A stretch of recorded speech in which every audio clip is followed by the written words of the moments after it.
A continuación, 1000 hojas.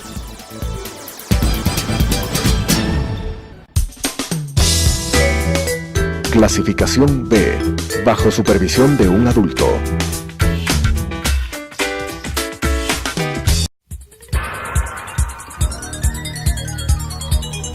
Las opiniones vertidas en este espacio por la producción y dirección del programa son de exclusiva responsabilidad de sus autores y de quienes intervienen en ellos.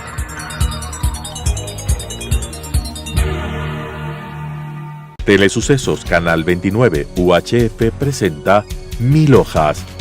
Extraer la verdad, preservar la memoria y exigir la rendición de cuentas con la conducción de Cristian Zurita, Caterina Erazo y Marta Roldós.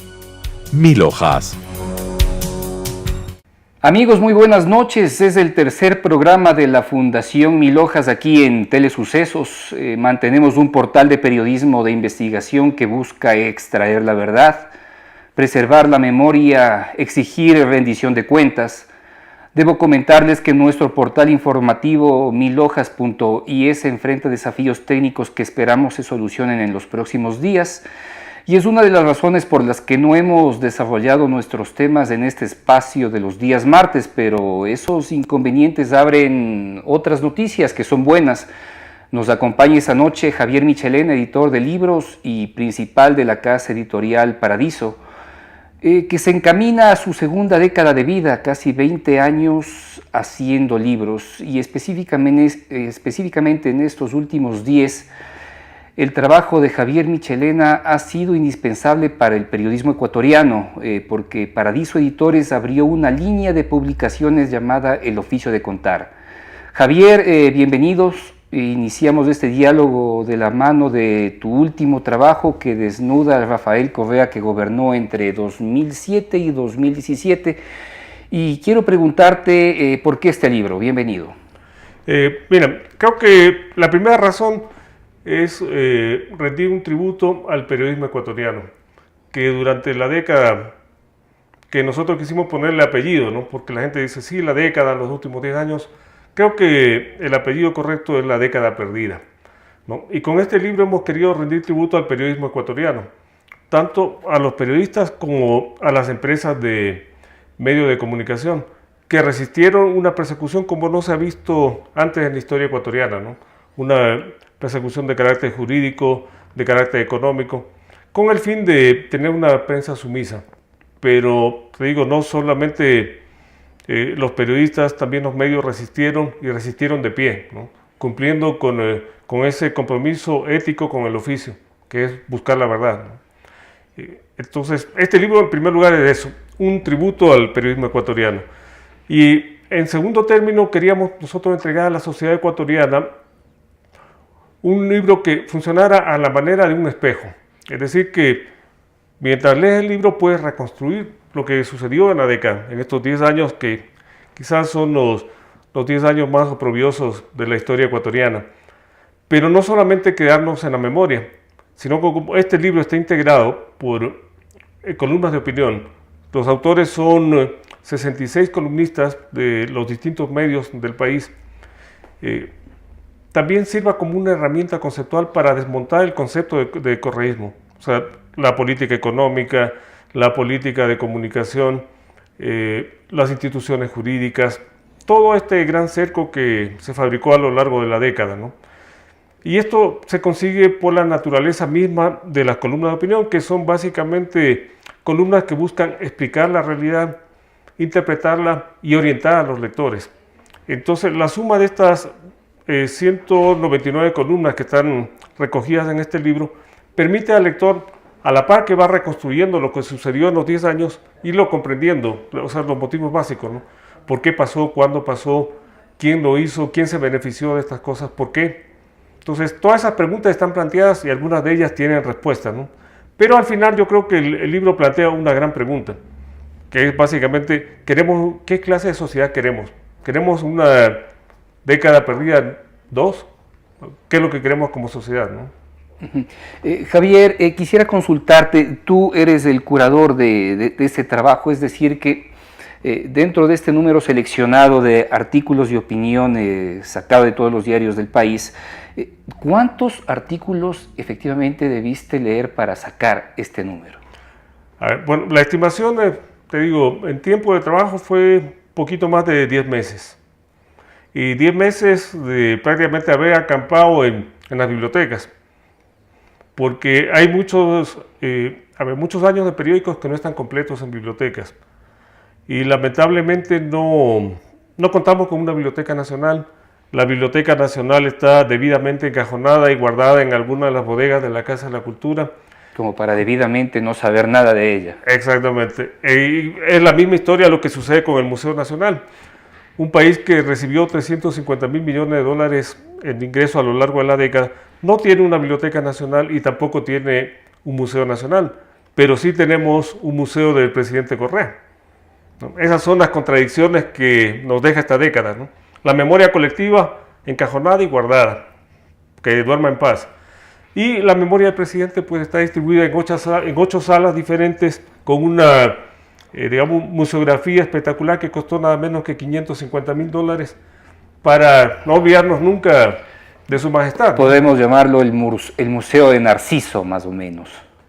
Sí, a mí me parece que es el Museo de Narciso y de acuerdo con las cosas que van surgiendo, creo que también es el Museo de la Corrupción, ¿no? Es decir, el trabajo ha sido de hormiga, ha sido lento y ha tenido una serie de obstáculos. Por supuesto, que eso es lo que, gracias sobre todo a la Biblioteca Aurelio Espinosa Poli, regentada por los padres jesuitas allá en Cotocollao, pudimos superar, sobre todo tener acceso a las fuentes, ¿no? Luego vino la etapa de levantamiento de información. Entonces revisamos aproximadamente 50.000 páginas de prensa escrita y también de portales web, ¿no? Que son la otra cara ya del periodismo de información. 50.000 páginas de prensa escrita, solo en el tema opinión. Solamente en el tema opinión, imagínate. De eso, de acuerdo a los parámetros que establecimos, digamos, clasificaron como alrededor de 1.400 columnas. ¿Ya? Y la idea, claro, era producir un libro que fuera manejable. Es decir, sería una cosa desmesurada hacer un libro con 1.400 columnas, ¿no? Entonces había que reducirlas y fuimos seleccionándolos de acuerdo a 3 grandes ejes. O sea, lo que es política económica, que creo que es muy importante saber qué pasó con la economía del país durante la década, lo que son las instituciones políticas y el manejo del Estado, y los otros temas que tienen que ver ya más con derechos, ¿no? Es decir, lo que es derechos humanos, lo que es ecología, lo que es cultura y lo que tiene que ver también con relaciones exteriores, ese tipo de temas, ¿no? Entonces, eso estableció ya un primer criterio de selección. Y luego, evidentemente, había muchas columnas que trataban el mismo tema. Entonces, ¿cómo elegir cuál? Exactamente, no es un tema fácil de selección. De alguna manera, ¿cómo superaste esta aparente condición de arbitrariedad para escoger un texto y otro no? Con un criterio que creo que va hacia la naturaleza mismo del periodismo. Es decir, el periodismo es lenguaje, es palabra, y está muy cercano, es vecino a la literatura. Entonces, entre 3 o 4 columnas que trataban el mismo tema con un enfoque similar, elegimos la que estaba mejor escrita, porque el periodismo tiene también un valor estético, como tiene un valor ético. Y entonces así se fue, reduciendo mucho la selección y terminamos eligiendo 202 columnas, me parece, que retratan, creo que de manera bastante integral, lo que sucedió en la década. Hay artículos al revisar las primeras páginas del libro que de alguna manera identifican con claridad meridiana al Rafael Correa que debíamos de enfrentar en los siguientes 10 años. Sin embargo, estas voces es como que si en un inicio no contaron con credibilidad, simplemente las aislaron y solo con el tiempo y las aguas, la gente y la opinión pública les dio la razón. Sí, yo creo que hay 2 fenómenos allí muy interesantes, Cristian. O sea, por una parte, casi simultáneamente al inicio del gobierno de la mal llamada Revolución Ciudadana, empezó también a crearse un aparato de propaganda que al final de la década alcanzó unas proporciones gigantescas, ¿no? Entonces, creo que eso logró invisibilizar mucho del trabajo que hacía la prensa, sobre todo la prensa privada. Mira, ayer cuando presentamos el libro públicamente en la Plaza de los Periodistas frente al monumento a Eugenio Espejo, se me acercó una periodista de Telégrafo y me preguntó por qué no habían crónicas de periodistas del Telégrafo. Y yo le dije que eventualmente había alguna crónica que podía haber sido redactada, pero que la realidad, para que pueda ser comprendida, tienes que ponerla muchas veces en blanco y negro, porque la realidad no es blanco y negro, hay muchos grises. Pero durante los 10 años, los medios que se decían públicos, pero que en realidad eran parte del aparato de propaganda, no hicieron periodismo, se dedicaron a hacer propaganda. Entonces, eso dejó de lado todo el trabajo de esos medios, ¿no? Creo que eso contribuyó mucho a que estas voces no se escuchen, ¿no? Y luego también la gran prosperidad. Fíjate que la mayoría de la sociedad empieza a decidir que, bueno, parece que la revolución ciudadana no es tan buena cosa, ¿no? Después del año 2011-2012, con la caída del precio del petróleo, cuando empiezan digamos, las reformas tributarias sucesivas y las creaciones de impuestos.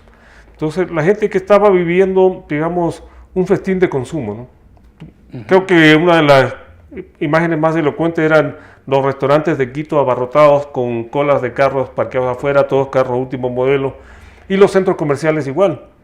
Es decir, la gente empezó a recibir dinero porque lamentablemente el modelo que implantó el correísmo fue un modelo de consumo, no de producción. Entonces, mucho de ese dinero que ingresó a las arcas del Estado se transformó en importaciones. Y las importaciones, pues, son para el consumo.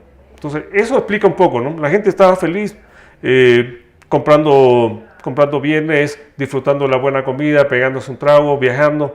Entonces, todo estaba perfecto, era casi el paraíso. Lamentablemente, este paraíso tenía pies de barro, ¿no?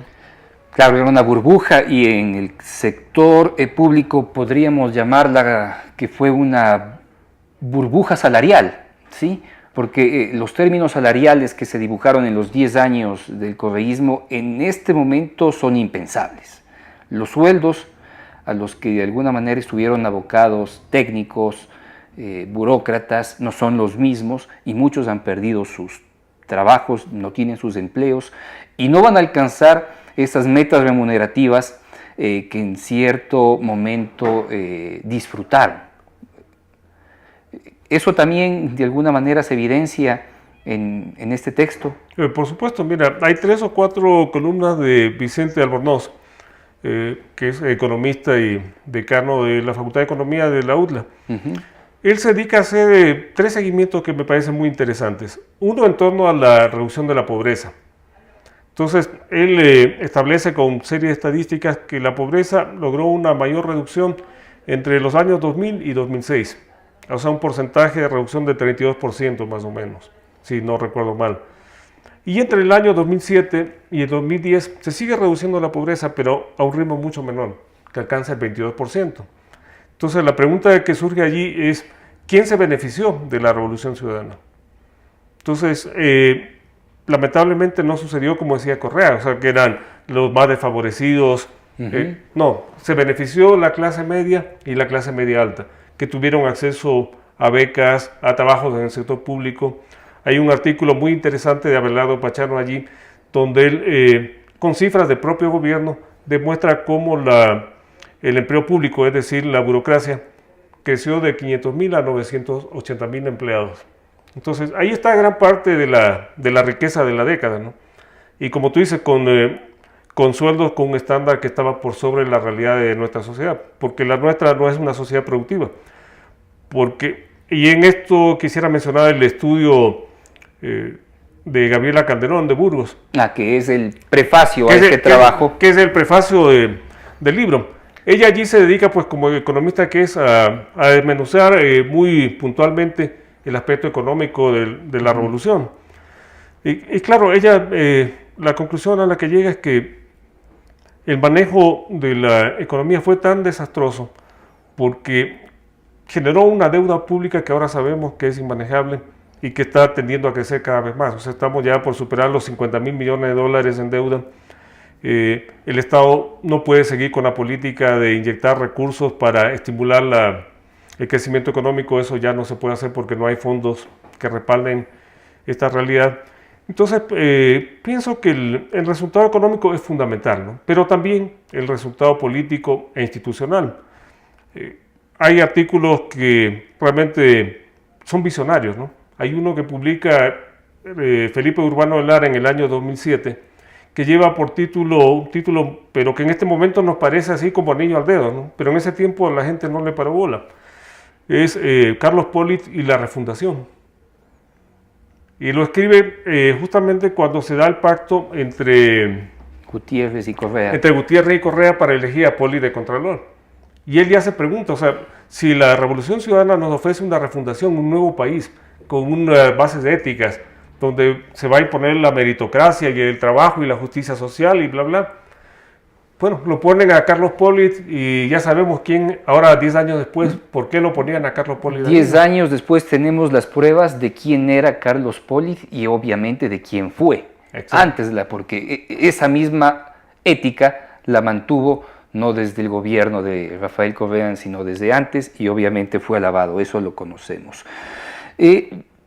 Javier, me gustaría consultarte en este vasto número de artículos que tú has leído y de los que has seleccionado, ¿hay algunos especiales con los cuales tú te quedarías y nos podrías hoy dar ciertas líneas? Claro, quisiera mencionar algunos, ¿no? Me parece que algunos son realmente, yo te diría, artículos representativos de la década, ¿no? Entre ellos está, por ejemplo, Camilo el Matón, de Emilio Palacio. Que es fundamental para entender el ataque a la prensa. Claro, lo escribe a comienzos de 2009 y al señor Camilo Samán no se le ocurre otra cosa mejor que instalar el primer juicio por una opinión.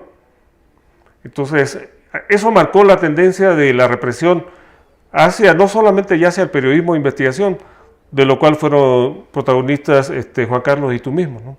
Cuando se destapó el escándalo del Gran Hermano.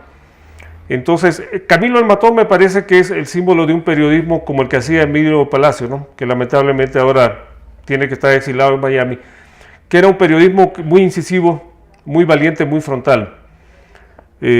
Otro artículo que a mí me parece que es fundamental es del propio Emilio, el No a las Mentiras, ¿no?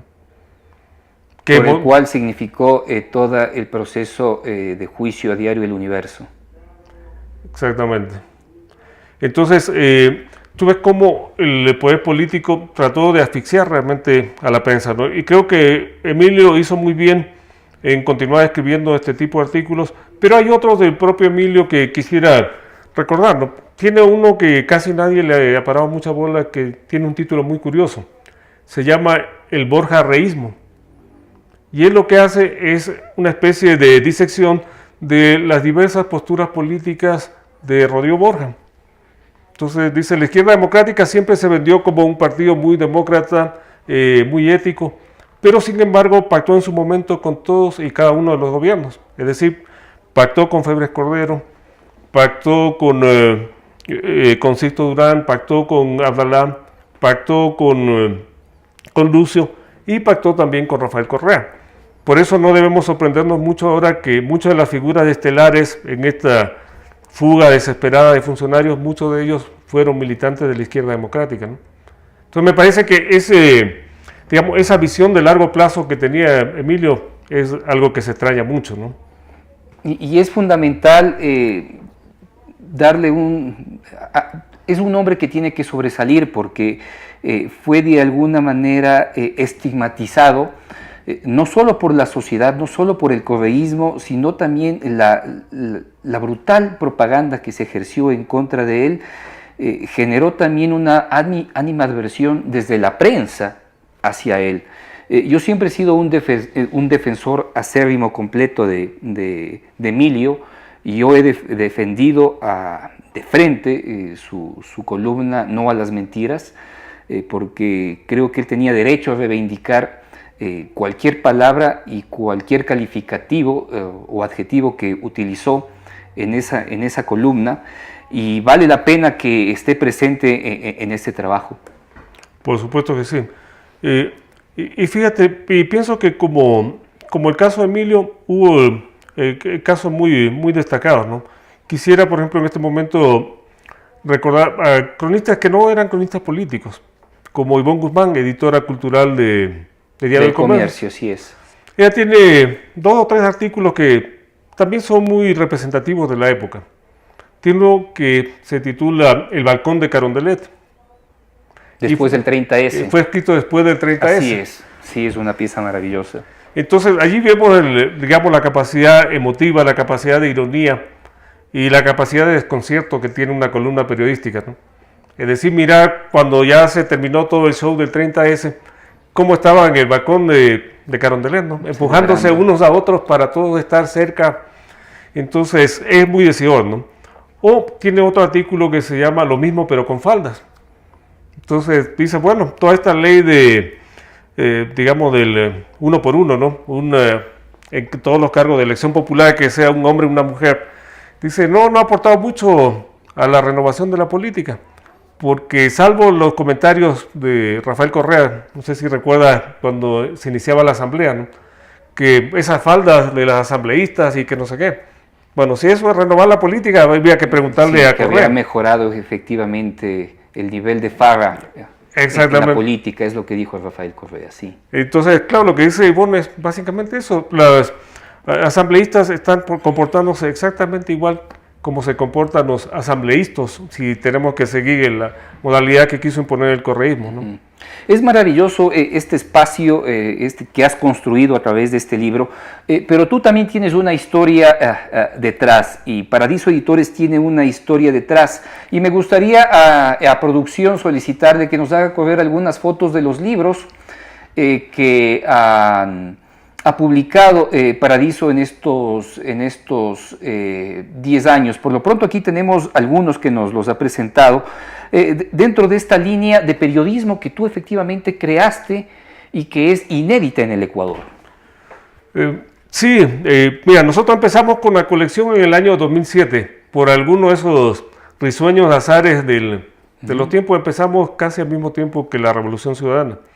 Y el primer libro que publicamos es este, ¿no? Voces en el papel de Diego Oquendo, que es una antología de su trabajo de entrevistador entre el año 1962 y llegamos hasta el 2006, porque yo justamente le decía a Diego, el 2007 hay que dejarle oxígeno, que corra el agua y allí veremos qué es lo que pasa. Pero en 2006 cerró creo que una época en la política y en la vida del país. Sí, tenemos uno en pantalla, si nos ayuda nuevamente producción, que es uno de los últimos publicados, justamente Juan Montalvo, periodista. Tú también apareces como editor en este libro. Cuéntanos un poco. Bueno, para mí, te digo, hacer este libro fue realmente un placer. O sea, te digo, soy un lector ferviente de Montalvo. Me gustó volverme a sumergir en esas páginas y encontrar algo que yo había encontrado que hacía mucha falta. Es decir, el ecuatoriano más famoso fuera del Ecuador es Juan Montalvo. Cuando tú vas a una feria de libros, a una cuestión cultural, el referente de Ecuador es Montalvo. Y un poquito menos Jorge Casa con Guasipungo. Y el resto diríamos que el resto es Pampa. Los escritores y pensadores ecuatorianos son desconocidos fuera de las fronteras. ¿Podemos ir al segundo libro que tenemos en producción, por favor? El caso El Universo. Este caso es fundamental para entender tal vez los 10 años de correísmo. ¿Qué te motivó a hacer un libro tan complejo y tan opositor al régimen de Correa? Un sentimiento, mira, yo pienso que los ecuatorianos tenemos que empezar a saber admirar, a reconocer los méritos de los demás. Hay una columna que está incluida en La década perdida de Carlos Gijón que se llama El heroísmo de Héctor, y es donde él retrata... compara a Héctor justamente con los hermanos Pérez, así es. Dice, seguramente ellos nunca pensaron que iban a tener un comportamiento heroico, pero lo que hicieron fue ser fieles a la herencia de sus padres y fieles al periodismo, que es lo que sabían hacer. Y eso le llevó a tomar una dimensión heroica. Entonces, eso me llamó mucho la atención, ¿no? Y luego te digo, voy a decirlo con las palabras de Osvaldo Hurtado, ¿no? Él dice, el caso del Universo fue el mayor fraude judicial de la historia del Ecuador. Entonces eso no nos puede llevar a otra cosa que a la indignación. Y la indignación, bueno, con indignarse no se saca nada, pero el libro del caso del universo queda allí registrado para la historia del Ecuador, ¿no? Ecuador. ¿Podemos poner la siguiente imagen, por favor? Son 4 libros publicados por ti en este periodo también. Sí, bueno, esa es la faceta literaria de Paradiso Editores, ¿no? La búsqueda es una novela muy contemporánea, escrita por José Hidalgo, que ahora se ha hecho conocer más como analista económico y director de Cordes que como novelista, pero es una novela que tiene un gran disfrute, ¿no? O sea, creo que lo preferiríamos como novelista que como, sí, que como analista económico. No estoy muy seguro, creo que ha hecho un buen papel en esto. Me parece Tal que vez te vaya... por gusto nada más. Sí, mira, que te vaya bonito fue abrir la puerta de ese periodismo irreverente, que es lo que hace ahora Luis Eduardo Vivanco. Un ¿no? hombre joven, así es. Exacto. Y el humor, por sobre todas las cosas, es lo que caracteriza su periodismo, ¿no? Así es. Bueno, estos 10 años de periodismo, para ir cerrando, estos 10 años de correísmo, para decirlo de mejor manera, ¿qué te ha dejado? Bueno, a mí me ha dejado, ¿qué te digo?, el comprender al país más profundamente, en entenderlo, porque estoy convencido como nunca antes que el periodismo es la fuente para la historia de las sociedades. ¿Sí? Realmente, si queremos conocernos cómo somos, o si, te digo, un marciano viene al Ecuador y quiere saber quiénes somos, tiene que sentarse y leer los periódicos y va a tener una percepción bastante ajustada de lo que es la realidad de Ecuador. Y me ha dejado también, te digo, mucha admiración y muchas ganas de hacer cosas. He visto la capacidad del periodismo ecuatoriano para enfrentar muchos retos. Te digo, tenemos libros de periodismo deportivo, de periodismo de investigación, de periodismo de ideas, de entrevistas, de política. Entonces, es como la vida, el periodismo. Y esperemos que los periodistas podamos estar a la altura de las circunstancias, porque lo que más nos hace falta y la deuda social que tenemos es justamente generar libros para la sociedad. Lamentablemente este tiempo se nos ha acabado y esta conversación, Javier, ha sido maravillosa. Esperamos pronto tener una nueva charla, de hecho la vamos a agendar. Y muchas gracias, queridos amigos. Este ha sido Mil Hojas por Telesucesos, perdón. Y pues agradecemos mucho su presencia y nos vemos el próximo martes. Las opiniones vertidas en este espacio por la producción y dirección del programa son de exclusiva responsabilidad de sus autores y de quienes intervienen en ellos.